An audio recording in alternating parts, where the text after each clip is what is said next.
Pronto, então, boa tarde a todos. Nós vamos dar início aqui a essa palestra que eu trouxe alguns desafios que eu posso entender sobre essa parte do processamento de linguagem natural.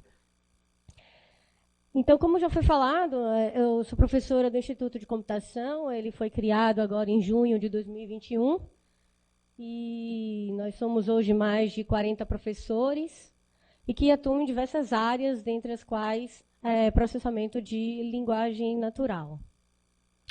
Hoje nós temos no nosso instituto 3 cursos de graduação com nota máxima, incluindo o curso de licenciatura, que também é nota máxima, e a nota máxima em licenciatura, no caso, é 4, de ciência e computação, de sistemas de informação. E temos 2 cursos de pós-graduação em ciência da computação, com alguns dos egressos aqui presentes, né, no nosso curso, sendo hoje também CAPES 5 e CAPES 4 em termos de mecatrônica, com mestrado e doutorado, também em ciência da computação. Um pouco só de história, para contextualizar a computação na UFBA, né? Nós começamos lá no primeiro curso, a gente tem uma briga com a Unicamp em relação a isso, mas nós começamos lá no nosso primeiro curso, em 1969, e nossa formação ela trouxe bastante empenho em termos do mercado, o mercado absorvia praticamente todo mundo, e só em 2003 que nós conseguimos incrementar essa parte da pesquisa e crescer nessa parte da pesquisa. Em virtude disso, tivemos um doutorado multi-institucional e avançamos nesse processo com os cursos no Reúne, de bacharelado em sistemas de informação, licenciatura em computação, e depois crescemos para o PGComp, com outros cursos consolidados até a criação do nosso Instituto de Computação.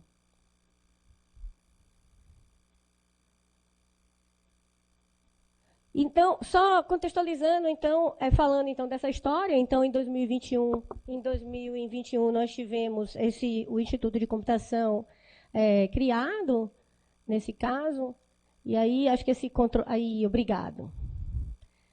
Então aí a gente tem esse instituto criado. Inserção na comunidade científica, nós temos vários projetos inseridos aí na comunidade científica, que vocês vão observar em termos de presidência, em termos de diretoria, de coordenações, comissões especiais, e que, em termos também de organização de eventos, né, organizamos mais de 13 eventos nesse sentido, de organizações em termos de eventos científicos e eventos que ocorreram ao longo desses anos para a gente poder trabalhar. Em termos de cooperações com a indústria e cooperações com a parte do governo, nós temos tido vários projetos, nós temos tido várias iniciativas nesse sentido, e que esses projetos, né, temos angariado aí nos últimos anos mais de 35 milhões em termos de dinheiro e de parcerias que temos aí em todo o Estado nesse sentido. Em termos de laboratório, também temos avançado bastante e crescido em termos de laboratório. Aqui são alguns dos nossos laboratórios que temos no Instituto de Computação e que hoje a gente vai estar mais focado em termos do laboratório específico do Formas, que é esse centro de dados e linguagem natural que a gente tem focado e que a gente tem trabalhado aí. Dentre eles, todas essas atividades, né, que a gente tem desempenhado dentro do Formas. E, especificamente, dentro do Formas, a gente trabalha com algumas áreas de pesquisa, envolvendo tanto a parte de ontologias, a parte de linguística de corpos, que daqui a gente vai falar algumas características dessas especificamente, para que a gente possa trabalhar com alguns dos nossos pesquisadores que a gente tem desempenhando, para que vocês possam conhecer um pouco eles. e alguns dos nossos colaboradores que têm feito pesquisa e que têm, a gente sempre denomina de colaboradores e pesquisadores júniores nesse sentido. E aí eu parti para me perguntar, ciência de dados, né, estatística, como é que eu vou começar a falar para o pessoal de estatística sobre ciência de dados. E claro, como hoje é notório, fomos todos, e vamos todos, para o ChatGPT e fiz essa pergunta. E o que é estatística? O que é ciência de dados? E o ChatGPT me respondeu que é uma área interdisciplinar. Eu falei assim, ótimo, eu me sinto confortável, porque é uma área interdisciplinar. Me sugeriu que eu tenho que analisar, compreender, interpretar padrões e que, para tornar esse padrão, eu preciso trabalhar junto com a estatística e a ciência da computação. Então, me senti completamente pertinente neste processo. E ele me sugeriu algumas áreas que eu devesse atuar na coleta de dados, na limpeza e preparação dos dados, na análise exploratória dos dados, modelos estatísticos de aprendizado de máquina, uma visualização e a interpretação desses resultados, que talvez me faça voltar sempre ao processo lá de início de limpeza e preparação e retomada do processo, ao qual eu chamei de pipeline, um pipeline dessa ciência de dados.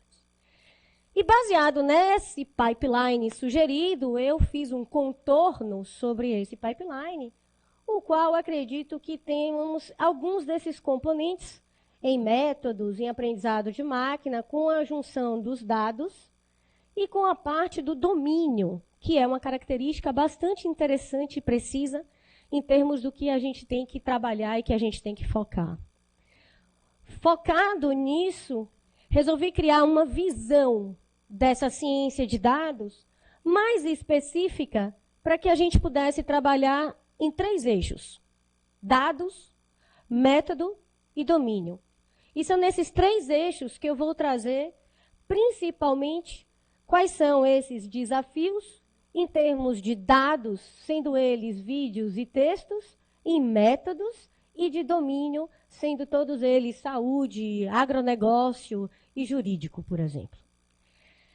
Em termos de dados, a gente já começa tendo trabalhado com toda a parte de dados estruturados. E dados estruturados, esses são dados em tabela, sistemas gerenciais de banco de dados, relacionais, que a gente pode manipular, ter uma informação bem estruturada, uma informação que a gente tem um controle desse acesso. Em termos de dados semi-estruturados, nós podemos ter os próprios bancos de dados, hoje denominados de NoSQLs, que são bancos de dados com estruturas semi-estruturadas. São bancos de dados que trabalham de uma forma mais leve, como um JSON, como um XML, como um próprio CSV. E dados não estruturados, que são dados que são textuais, que são dados como frutos de áudios, frutos de vídeos, por exemplo, que a gente pode manipular. Nesse sentido, dos dados não estruturados, a gente pode correlacionar com a nossa linguagem escrita. É o nosso texto que nós escrevemos. Ou a própria transcrição da linguagem falada, em sendo que essa linguagem falada permite que seja transcrita e que transponha isso em termos não estruturados. Baseado nisso, a gente tem a característica de que, claro, é muito difícil e muito diferente os propósitos. Se eu tenho uma linguagem natural, por exemplo, um endereço, é muito fácil eu produzir esse endereço numa linguagem natural. Rua Santa Rita, número 123, apartamento 13, bairro Ondina, Salvador, Bahia, Brasil, né? Mas é mais difícil um pouco extrair o dado desse texto. Aí eu quero extrair o estado. Então, eu vou ter que fazer uma manipulação nesse caractere para que eu possa extrair esse dado de uma maneira que eu possa usar métodos ou mecanismos que me permitam tirar essa informação desse dado para que eu possa processar. Já num dado estruturado, é mais fácil de extrair o que a gente faz. A gente coloca cada um na sua caixinha. a gente coloca eles estruturados de uma maneira que o bairro vai estar lá no atributo bairro. Então, é mais fácil de eu extrair, mas é um pouquinho mais difícil de eu produzir, porque vou precisar conhecer sobre um SGBDR, vou precisar conhecer sobre SQL, e se não for SQL, eu vou precisar conhecer as novas tecnologias de NoSQL, etc. Então, nesse contexto, eu preciso criar uma ponte que faça uma manipulação do que eu transformo em linguagem natural para o que eu possa transformar no dado estruturado. E é a essa manipulação dessa ponte que nós chamamos o processamento de linguagem natural.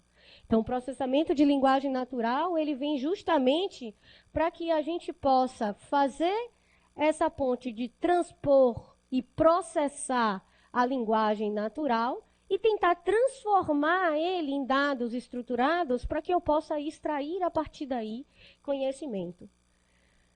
Mas a linguagem, e a linguagem é um desafio por ela só.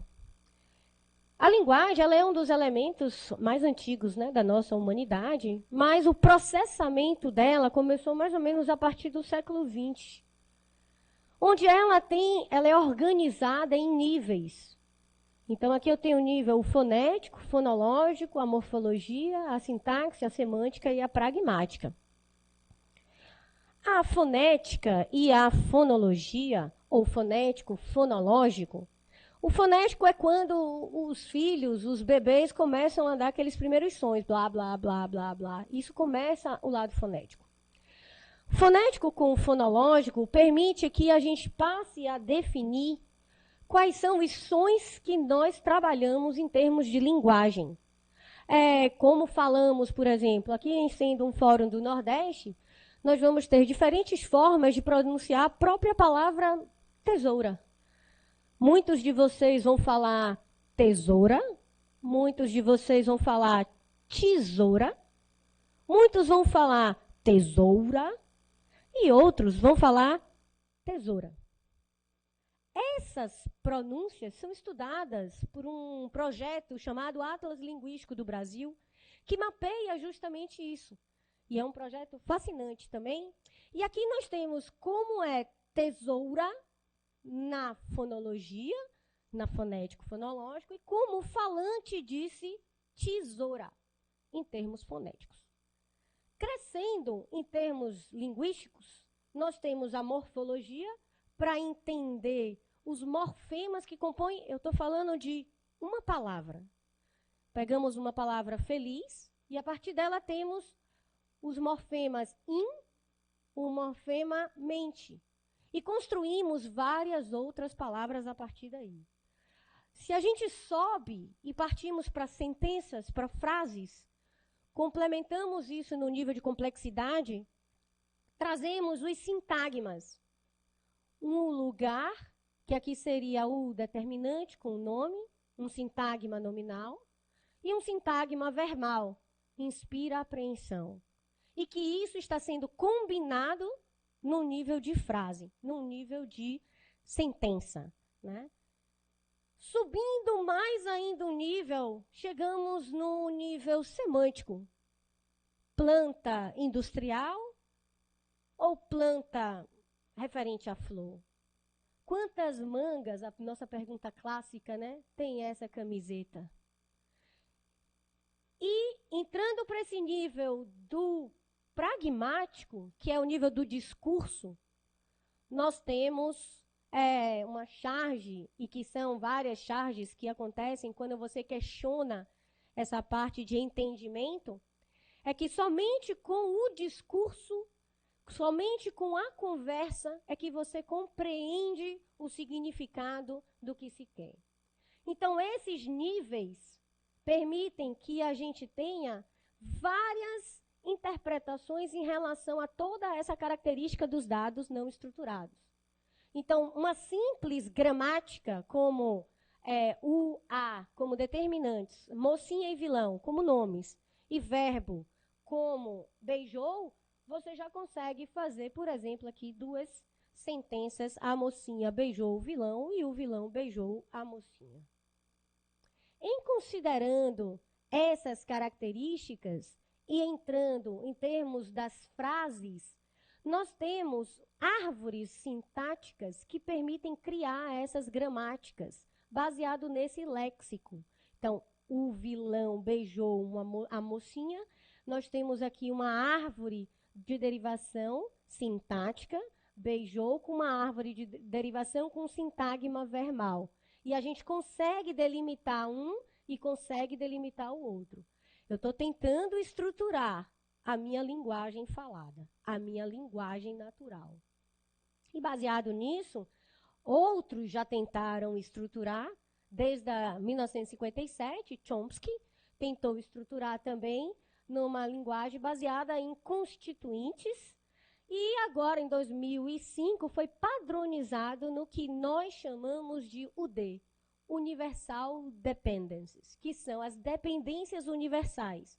E esse foi um incentivo bastante grande que cresceu, porque isso é um padrão para todas as línguas que existem hoje no mundo. Talvez não todas, mas uma grande maioria. E o que causa alguns também problemas, porque a nossa língua difere de outras línguas. E quem concebeu esse universal dependente também tem um enviesamento em termos dessa concepção. Então, como eu consigo extrair, então, de fato, ser essa ponte em termos de processamento para esses dados estruturados? E é a partir daí que entra essa extração dessa informação. Dessa informação que ela pode ser hoje categorizada em dois tipos. Extração fechada e a extração aberta. Sendo que essa extração fechada era como a gente definia antigamente. Então, você já definia qual era o tipo de extração naquele domínio de texto, por exemplo. Se você estivesse trabalhando com texto jurídico, você definiria já qual era a relação que você queria extrair. E, dado uma frase, você ia procurar a relação que você tinha definido. Então, você tinha um conjunto bem definido de extrações para um domínio específico e você conseguia extrair todas as extrações, as relações que existiam. Você tinha uma cobertura de 100%. Todas que existissem localizado em, você ia conseguir extrair. Mas nem todas, talvez, no texto, você tivesse conseguido mapear. Então, isso é um problema que você pode analisar. Nesse sentido, a aberta veio para tornar independente de domínio. Eu não preciso definir qual relação eu quero, porque eu preciso ampliar essa cobertura em termos do meu texto. Mas eu consigo extrair do formato de triplas essas relações. E essa é a área de extração de informação aberta, onde você tem, por exemplo, o teclado faz parte do notebook e eu consigo extrair o teclado faz parte como relação e do notebook como um argumento 2. Nesse sentido, você pode ampliar os seus conhecimentos e, através da língua natural, você pode crescer e extrair coisas explícitas como essa, tudo está localizado na frase, mas começar a pensar um pouco fora da caixinha e como nós interpretamos, nós, seres humanos. A professora enviaria as notas. Então, o que aconteceu? Ela não enviou. E você consegue interpretar isso. E é você permitir que, através dessas extrações implícitas, você também consiga fazer extrações que permitam utilizar e que permitam fazer inferências em outras frases, baseado em outras frases do que você tem do texto. E a complexidade vai se tornando um pouco maior. Em termos disso, nós temos hoje, em relação a métodos baseados em extração de informação aberta, baseado completamente em regras, métodos probabilísticos e métodos também baseados em redes neurais, que a gente chama de raso e profundo. No sentido de que raso, a gente vai dar sempre um início, um meio e o fim da sentença, e profundo, a gente vai dar um treinamento para ele fazer. Em termos de panorama para a língua portuguesa, o avanço do inglês é notório. O avanço do inglês é extrapolado. A gente nem consegue mais acompanhar o avanço da língua inglesa.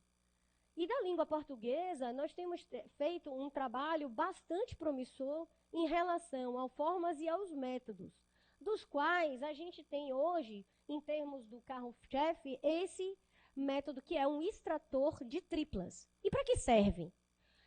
Tarefas como análise de sentimento, tarefas como correção de textos de redação da língua portuguesa, tarefas como você pode utilizar de fake news, tem utilizado ferramentas de extrações para poder diminuir a complexidade da língua natural. E aí ele consegue compreender e trabalhar em termos da sentença mais estruturada, que é o nosso objetivo.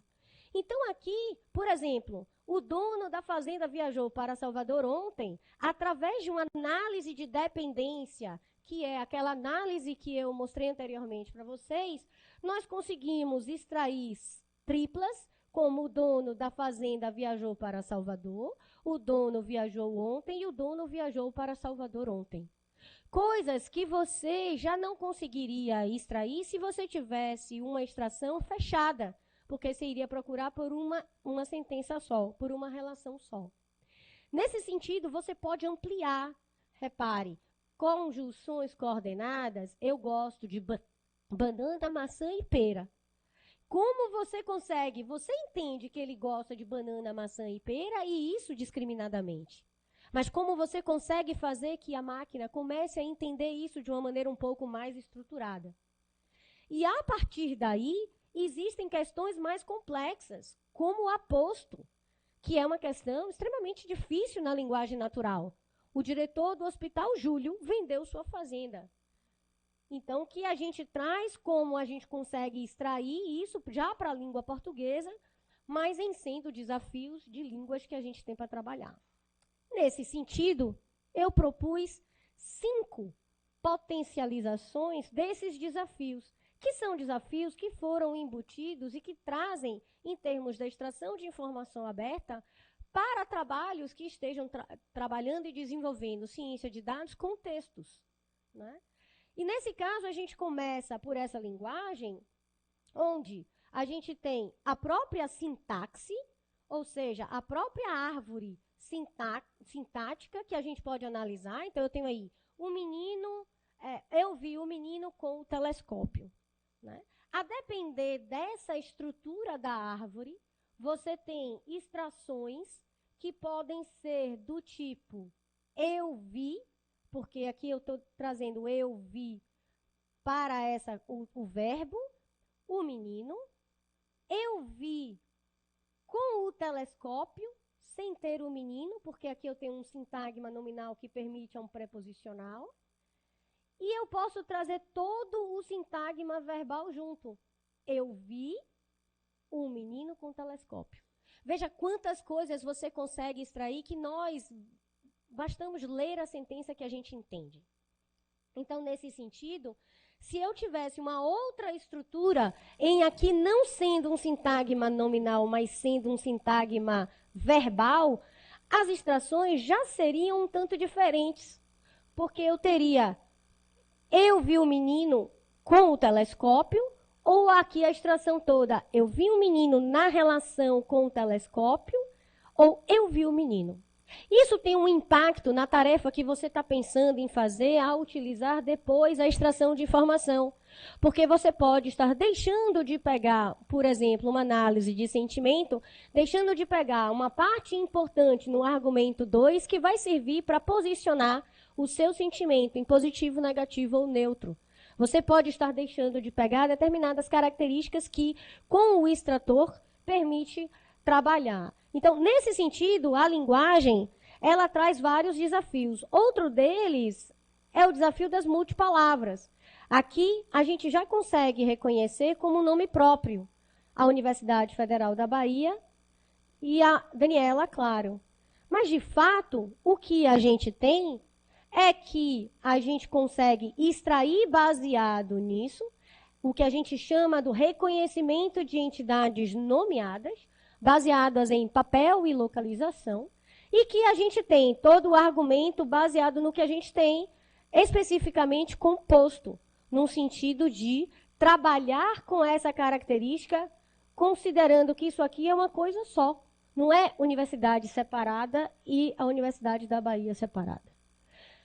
Mais além, desafios da probabilidade, porque é muito mais provável que as pessoas consultem sobre Claro sendo a empresa do que Daniela Claro, em algumas poucas consultas que você permite que esse trabalho seja consultado pela internet, imediatamente ele já muda de Daniela Claro de pessoa para organização.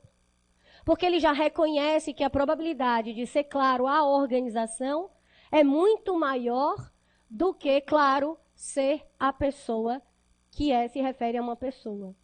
E, além disso, quando você põe Claro como sendo um sobrenome, esse trabalho ainda é mais desafiador, porque, na verdade, isso no inglês é muito comum você se referir a um professor pelo sobrenome. Mas, de fato, quando você se refere a esse sobrenome, vou chamar de ambíguo, você já traz problemas para a sua extração nesse sentido. Se eu agregar a idiomaticidade, o que é a idiomaticidade aos nossos textos, e isso eu vou falar de Daniela, caiu do cavalo ontem à noite, que tem um sentido literal, eu posso ter realmente caído de um cavalo, mas um sentido idiomático. Eu tenho características que eu deveria extrair essa idiomaticidade junta e não separada. Ou Daniela caiu de paraquedas na conversa, né? Então, eu também precisaria extrair essa idiomaticidade junta, porque ela separada ela não existe. Ela separada, eu teria Daniela caiu de paraquedas. Coisas que não fariam sentido em relação a uma extração de texto nesses dados. Em termos de correferência do discurso da pragmática, que é uma tarefa extremamente difícil quando se trata da língua portuguesa, é onde você tem o Pedro, ele lidera a turma, os colegas apoiam-no e estão do lado dele em todas as horas. E aí você precisa fazer a correferência do nu, que se refere ao Pedro, e a correferência do dele, que se refere ao Pedro. E assim outros casos, como a professora de banco de dados foi a UFBA, Daniela deu as notas, né? Quem disse que Daniela é a professora de banco de dados? Então, isso existe uma série de inferências que a gente faz muito automaticamente e que precisamos ensinar para a máquina. Além dessas inferências e desses problemas, nós temos problemas no corpus, porque muitos deles, de tradução, a gente tem que eles são traduzidos e vindos do inglês. Então, aqui exemplos, né, de traduções que foram feitas originalmente por uma pessoa de fala inglesa e que foram traduzidas, né? Então, aqui, por exemplo, ele traduziu para um surfista de kite, ou a kite surfer is doing a flip over the waves. E aí ele disse, um surfista de kite está fazendo um flip sobre as ondas, né? Então, você vê que você traduzir corpora para poder trabalhar, já que você não tem esse dado anotado, se torna um desafio agregado para a sua tarefa de linguagem natural. Além do mais, esses erros, né, de tradução na sentença, você pode piorar se você estiver trabalhando com uma tarefa para outra. Isso é muito comum em trabalhos de língua inglesa. Eles pegam uma tarefa de perguntas e respostas e fazem corpos anotados automaticamente para tarefas de extração de informação. A gente vai fazer esse tipo de tarefa, além do incorrimento de problemas na tradução, a gente já traz da própria tarefa embutido. Aqui, por exemplo, você ainda tem o nosso português de Portugal como um outro viés, porque muitos textos corporas são produzidos por português de Portugal. E você usa, por exemplo, o LibTranslate, onde você pede para ele traduzir he's looking at the bot, e ele traduz está a olhar para o bot.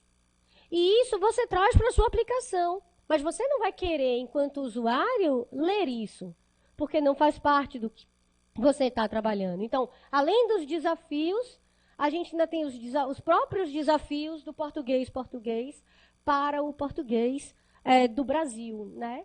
Então, nesse sentido, a gente tem algumas características que, principalmente quando vocês estiverem trabalhando com a geração de textos, porque vocês também podem ter tarefas de gerar textos. O processamento de linguagem natural, ele não é só interpretar, ele também é gerar. Então, nós temos, eu vou mostrar alguns resultados, que a gente tem um trabalho que é a descrição de uma imagem, só que é no português. Então, tem vários trabalhos no inglês. E para você descrever no português, você parte de datasets assim, para treino. Como que você treina um dataset com essa tradução baseado nesse inglês? Então, tudo isso a gente precisa encarar como desafios, né? E, por fim, a gente ainda tem estilos de texto.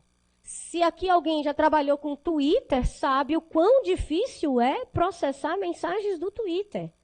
Se você não usa um corretor, você usa o KD, o EVC a todo instante, né?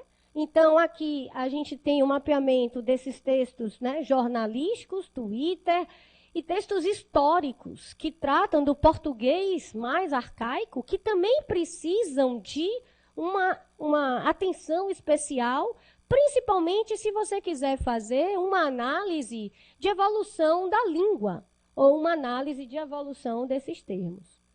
Nesse sentido, a gente tem ainda os desafios, que são os desafios dos próprios métodos, e que a gente estabelece, por exemplo, como modelos e processamento. Nesse caso, dos modelos, a gente pode trabalhar em termos dos probabilísticos e dos próprios neurais. E como seriam esses, né, probabilísticos e os próprios neurais? E aí eu sei que vocês estão em casa, eu só trouxe alguns exemplos de como a gente trabalhar com a língua nesse sentido. Então, eu tenho, na verdade, por exemplo, aqui uma cadeia de Markov, onde eu tenho determinantes, nome, verbo, obrigada, e que preposições, e que daí eu defino dentro dessa probabilidade. O meu estado original é um determinante. Qual a probabilidade do meu segundo estado ser um nome? E a partir daí eu vou aprendendo essa probabilidade e vou definindo o que seria essa probabilidade de trabalhar.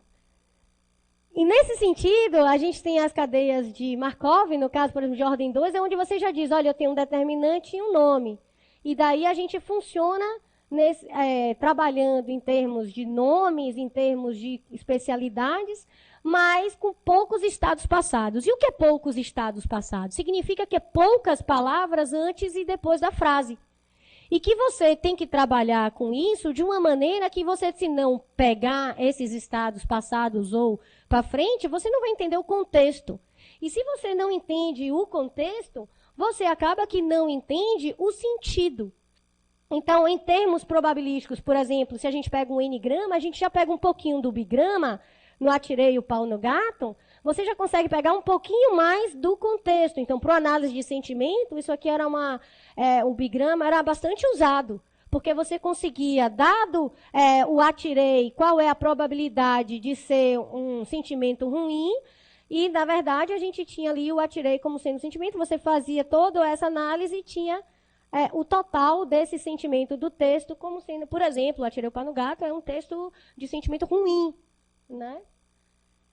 E isso, como você traz para você tentar entender e representar numa parte de uma rede neural, então existem algumas características que você representa. A primeira que começou foi o one-hot encoding.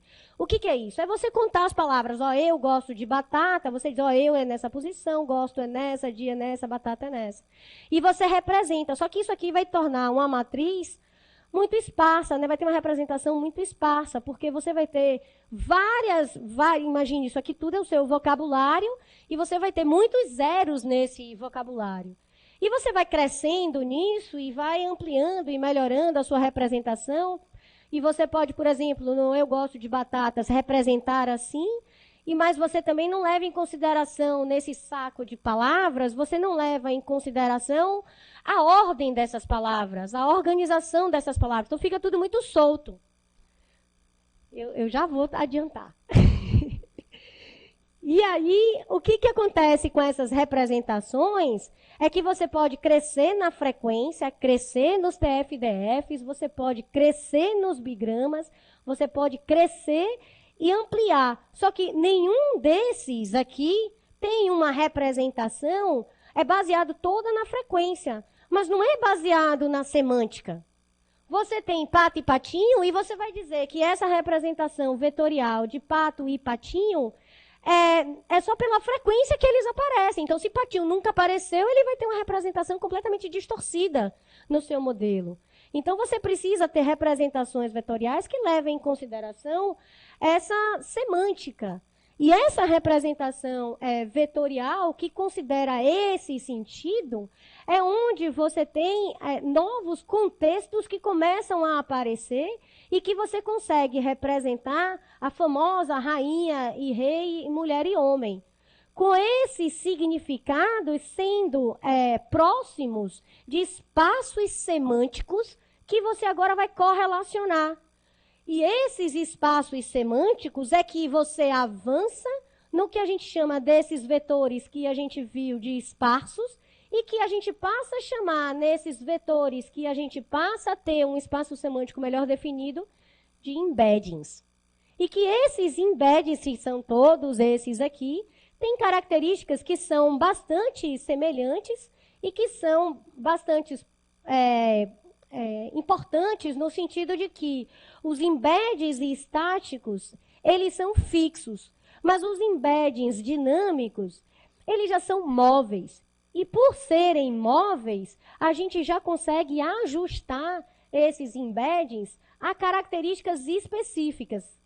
Em termos de, por exemplo, vou passar aqui, que é o Atlas Linguístico do Brasil, embedding sobre aquela carta que se refere à prostituta, como chamamos prostituta no Brasil inteiro, e um termo que aparece é biscate, e trabalhamos em cima de um Twitter para ver que aqui, por exemplo, observa-se que uma conotação antiga de biscate se referencia mais à família, e uma conotação nova aqui se referencia bastante à depravada, prostituta, vagabunda, e etc.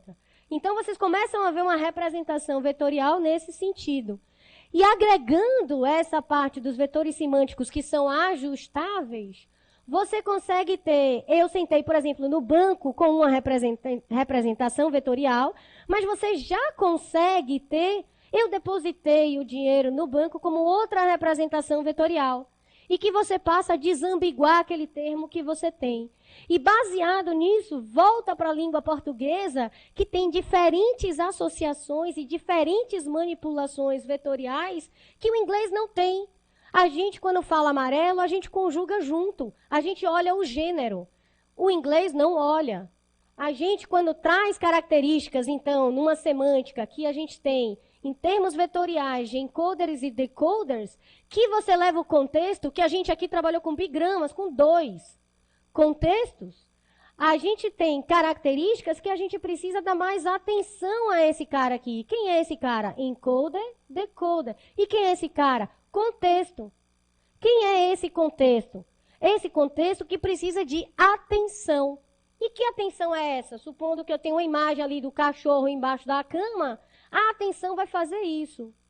Só que a atenção em modelos para a língua portuguesa também precisam ser acionadas. E aqui, nesse caso, são exemplos, por exemplo, de atenção em termos de diferenças de atenção em termos de verbos. Aqui, por exemplo, jogando e jogar. Você vê que tem uma diferença em termos da conjugação, mas independente do verbo. Só independe se está no gerúndio ou no infinitivo. E aí você tem essas diferenças nos modelos que você aprende. E você traz isso também em termos de toda a característica para que você possa trazer também da conjugação de branco e branca, de vermelho e vermelha. E que você traz isso específico nesse modelo de uma semântica vetorial. Então, especificamente, a gente tem essas características em termos da língua portuguesa, que difere da língua inglesa e que a gente precisa ter alguma característica. Só fechando, em termos de processamento, a gente tem 2 tipos de custo específico, que é o custo computacional, que aqui eu trouxe, por exemplo, a gente falou de 2 contextos, né? O GPT-4, por exemplo, ele usou 32.764 tokens de contexto, só para vocês terem um pouco de noção. Em termos de treinamento, aqui do mínimo, eu peguei o mínimo, é milhões e bilhões de dólares, né? Coisas que são utilizadas aí para poder trabalhar. E em termos de custo de consumo energético, a gente precisa fazer uma análise de consumo energético. Quanto de CO2 está sendo consumido nesse modelo que a gente está gerando? Quanto de gás carbônico, quanto de energia está sendo consumido? Então, já existem algoritmos, green algorithms, que você consegue calcular o seu algoritmo que você está desenvolvendo, em quanto de consumo ele está gastando, quanto de energia ele está gastando, quanto equivale a um avião rodando e que você consegue trabalhar em relação a isso. E aqui eu trouxe consumos simples de CPU da gente utilizando. E finalizando, a gente tem a questão dos domínios, aqui é 2 exemplos específicos de domínios distintos, quão difícil eles são da gente poder trabalhar, no sentido aqui só de métricas, que a gente precisa melhor definir, métricas que são importadas da área de recuperação e métricas que são importadas da área de padrões. Então, esses seriam os desafios potencializados, né? Aqui é só um escopo específico de áreas que a gente tem trabalhado lá no Formas, um agradecimento aí aos órgãos de fomento, muitas coisas ainda a vir no futuro e eu agradeço. Agradecemos a professora Daniela Claro, por gentileza permaneça conosco no palco, pois daremos início agora ao momento das perguntas. Oi, boa tarde. Boa tarde, meu nome é Júnia. Eu tenho uma pergunta, primeiro parabenizar a professora Daniela, é sempre bom ouvir ela falar de processamento de linguagem natural. E a minha pergunta é sobre a questão da explicabilidade. Eu vi que você trouxe aí um slide falando, quando você citou o mecanismo de atenção, e aí você falou de onde estava a atenção ali do modelo, e eu acho que esse é um grande desafio também para os modelos de linguagem natural, e eu queria entender como é que tem sido o avanço de estudos nesse sentido da explicabilidade, e nesse trabalho, se vocês aplicaram algum algoritmo, algum modelo de explicabilidade, qual foi? Então, para você falar um pouco sobre isso. Obrigado. Sempre é uma honra estar trabalhando com você. Obrigada. Mas explicabilidade é outro tema complexo, né? Eu acho que talvez porque a gente não tem tanto poder computacional, a gente tem que ir para a explicabilidade também para poder entender o que está um pouquinho ali dentro. Porque senão a gente não consegue entender. E foi isso que aconteceu. Quando esse foi um trabalho de mestrado lá do Instituto de Computação. E quando a gente foi fazer a parte do que a gente chama da tarefa de image captioning, a tradução, é você descrever uma imagem. E as primeiras coisas que nós nos deparamos nessa descrição das imagens foi por que é que ele não está focando onde ele deveria focar. Porque se aqui tem um cachorro, ele não está focando nesse cachorro? Por que aqui tem várias pessoas, mas tem um carro, ele não foca nesse carro? E aí a gente passou a investigar, não tem um algoritmo interno de explicabilidade, passamos a investigar dentro do modelos encoder e decoder, que é o que compõe o BERT, o GPT e etc., passamos a investigar o que eles chamaram dentro daquele contexto que a gente passou, que a gente tinha 2 contextos, eles têm 32 mil, passamos a investigar ali dentro o que eles chamaram de mecanismos de atenção. O que é, dentro desses modelos gerativos, que eu preciso dar atenção? E passamos a observar que eles faziam aquelas análises, como eu mostrei, ao amarelo masculino, o amarelo feminino, tem uma diferenciação somente na quinta rede de atenção, que a gente chama, na quinta cabeça de atenção. Só em uma cabeça de atenção, todas as outras são invariáveis. E passamos a observar que isso não existia no inglês, só na língua portuguesa. Então, a gente começou a trabalhar em termos disso para poder entender como é que a gente poderia agregar um conhecimento sintático ou um conhecimento morfossintático a esses modelos para que, quando ele gerasse a minha sentença, ele gerasse uma sentença mais entendível, que fosse uma sentença que tivesse um foco, e que esse foco estivesse na imagem. E, para isso, a gente fez essa análise e incorporamos como se fosse uma outra, como se fosse uma camada de encoder e uma camada de decoder. A gente incorporou mais uma camada nesse encoder, como se fosse mais uma linha nesse encoder, que é uma linha da análise das classes gramaticais das sentenças que estavam sendo entradas. No modelo, quando você trabalha com image captioning, você tem um encoder, que é um texto, que é uma imagem, e você tem um decoder, que é um texto. Quando você trabalha com análise de processamento de linguagem natural texto para texto, você tem um encoder, que é um texto, e você tem um decoder, que também é um texto. Então, tem um pouquinho essa diferenciação quando você trabalha com imagem e texto. Então, a gente agregou na descrição, no treino dos modelos, agregamos uma camada, que é uma camada específica de análise morfossintática da sentença, para que, no final, ele conseguisse gerar uma sentença mais morfossintaticamente melhor. Entendeu? E aí a gente avançou nesse sentido. Mas como fizemos um processo de tradução com LibreOffice, porque para traduzir muitos textos, muitas coisas, o Google pagava, o que a gente precisou? A gente teve como resposta o cachorro estar a andar. O cachorro está a trabalhar, porque o LibreOffice ele trabalha com português de Portugal. Então, temos outros trabalhos caminhando em termos de tradução e outros trabalhos caminhando em termos assim de outras análises, por exemplo, outras classes gramaticais. Obrigada.